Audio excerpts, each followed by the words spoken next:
Tired of never winning off-spawn fights? Well then this video's for you.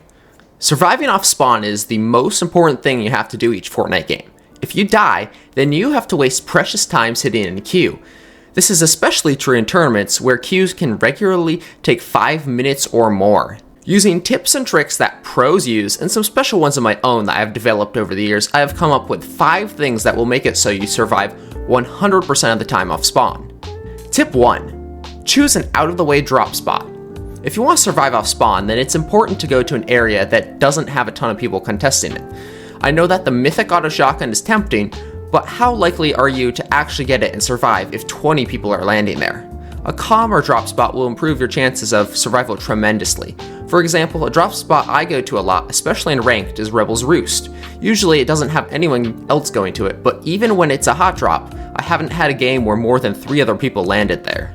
If you want to consistently be the only person at your drop spot, then I'd recommend any of the spots in the mountains on the edge of the map. Tip 2. Be the first person to land. If you land first at your drop spot, then you can scoop up all the easy to access loot before any people contesting you even have the chance to land.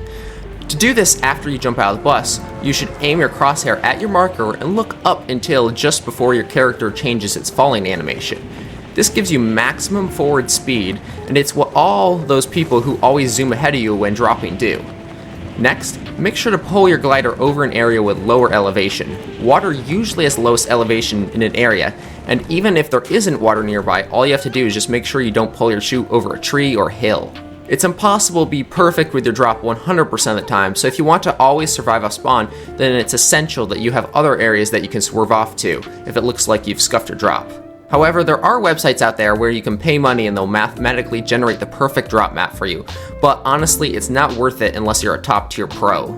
Tip 3. Create a loot path. Creating a set path you loot chests on will keep you from wasting valuable time scrambling around looking for that chest that you just know is nearby but can't quite find. If you haven't memorized where all the chests in your drop spot are, then you can easily look on fortnite.gg and find their locations. I'll demonstrate the loot path I use for Rebel's Roost for those of you who aren't quite sure how to make one. Okay, so for my loot path, I almost always try to land right about here because there's a gun that spawns there.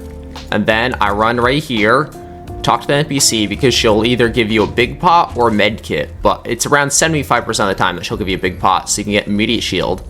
Then you run through the window right here, drink the big pot, then you mine down a floor, and go right here to get this chest and the weapon cases. Then you run out the door here, go to here, there's sometimes a chest that spawns here, and then I run straight to here, there's another chest that can spawn there. Then I can go right here and mine down level and there'll be a chest, and then if I move over a tile and mine the floor above, I can get another chest. And then after that, I run over here and mine the floor out and go loot the entire basement, and then after that, I run over here to get these 3 chests.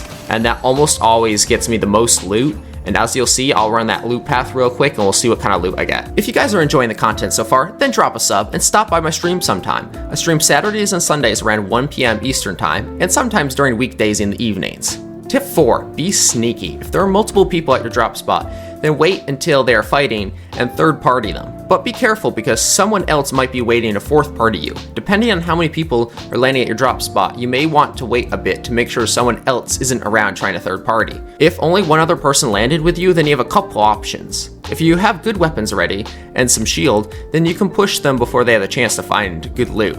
You could also just sit and camp a door or room that they have a high chance of running through to get a sneaky pump on them. And if you have trash guns or no shield, then you could just rotate out and loot up somewhere else. It really just depends on your playstyle what you should do though. For example, if I get an auto shotgun off spawn and some shield, then I will most likely push super aggressively before my opponent has the chance to get good loot.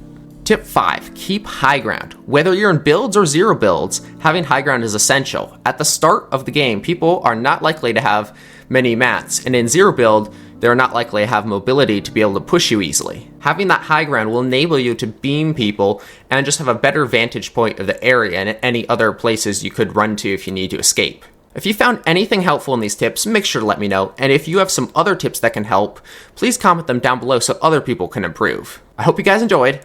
Thanks for watching.